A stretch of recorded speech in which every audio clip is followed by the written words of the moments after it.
All right, guys, one of the biggest concerns, biggest complaints, biggest whatever you want to call it with these 9th gens are the fact that the engine coolant temperature runs normally in the low 200s. I know a lot of people from different platforms, it's a bit high, but rest assured, for the 9th gen platform, running low 200s is perfectly normal.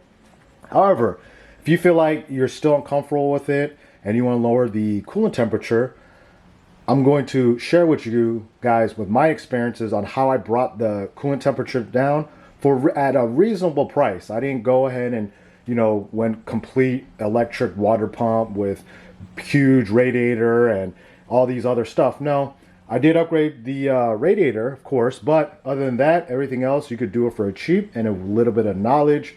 You can do the same setup as I have.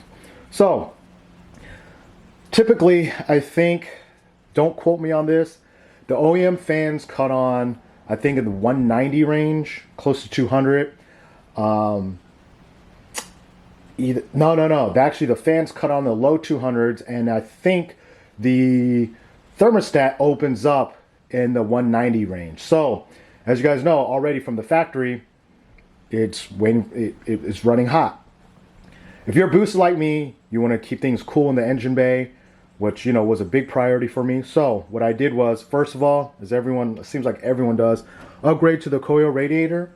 Gives a little bit more, more capacity, I think, just by a smidge. It doesn't give any additional cooling benefits. However, it does keep your coolant temperatures at a more consistent rate, especially when you're racing and stuff. So definitely, I think this runs between $200 to $300. Definitely get one of these. It doesn't hurt. That'll be the first thing. Second thing,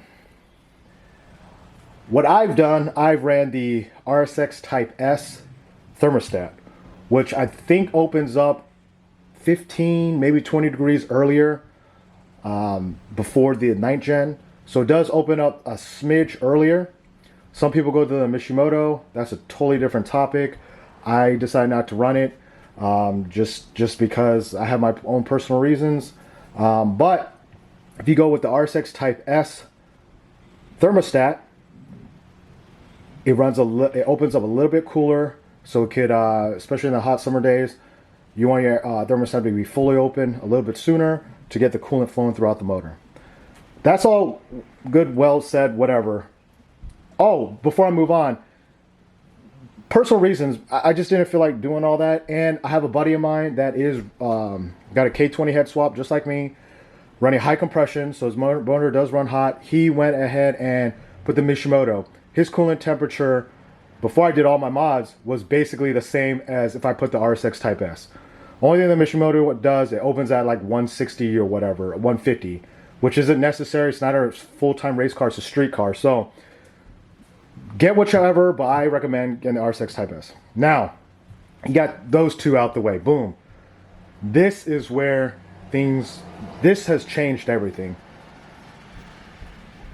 I went to Merc Racing, and when I picked up this motor, we did put some slim fans, small slim fans, which actually gave them more CFM. I think it was 1200 CFM each fan. Kind of found out one of the fans wasn't working. My engine was running hot. I hit temperatures of up to 250 degrees coolant at one point. On a hot summer day, 90-degree weather, I was hitting 230 easy in stop-and-go traffic. So big level of concern. That's when we found out one of the small fans did not work. So I said, F it. We're here. I don't have time to order, wait, car down again.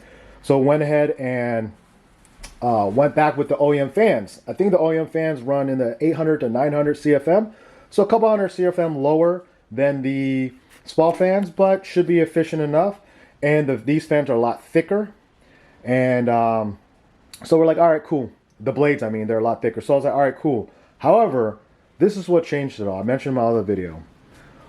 What Nate was able to do at Merc Racing, you see these 230 amp relays. He relayed it to the fuses here that control the fans. And what he set it up as, both fans kick in like they're one fan. There's no AC fan kick in, or if the AC comes on, both fan comes on. No.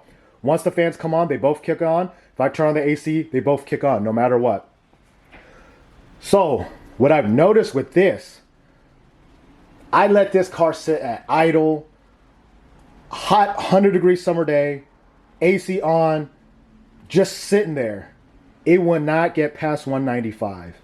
This thing stays under 200 no matter what I do.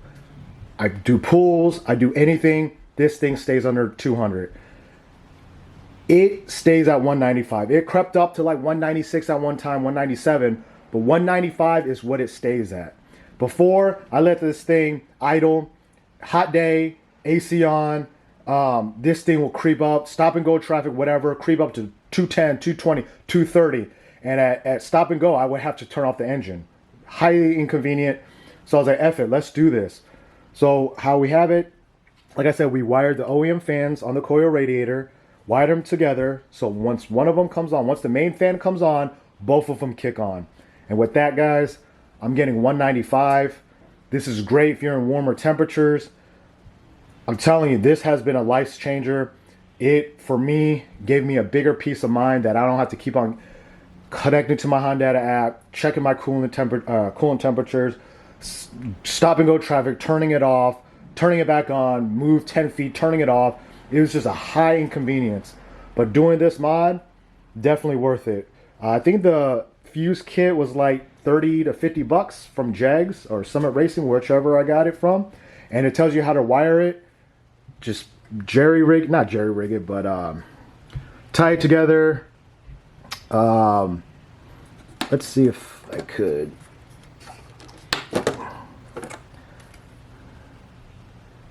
Power, AC fan. So, I'm not a wire guy, so he did something. He did something, but it's all in the instructions. I'm not an electronics guy. I'm not 100% sure how he did it, but it did come in instructions how to wire your fans with the relays. I think it's a fan relay kit. We went with 30 amp each because if I do decide to upgrade my fans, we were thinking about going the brushless fans, which blows like 3,000 CFM. But after doing this mod, I mean, each fan was like $300-400 bucks. And I was like, you know what? Let me save some money. Let me see if this works. And it definitely did work. So, like I said, guys, I highly recommend upgrade your radiator. I haven't done testing with the OEM radiator, but upgrade your radiator, get your radiator cap, tie these together, let it run both at the same time, and it makes a world of a difference. But anyways, guys, that's the video. Hope that helps. Till next time.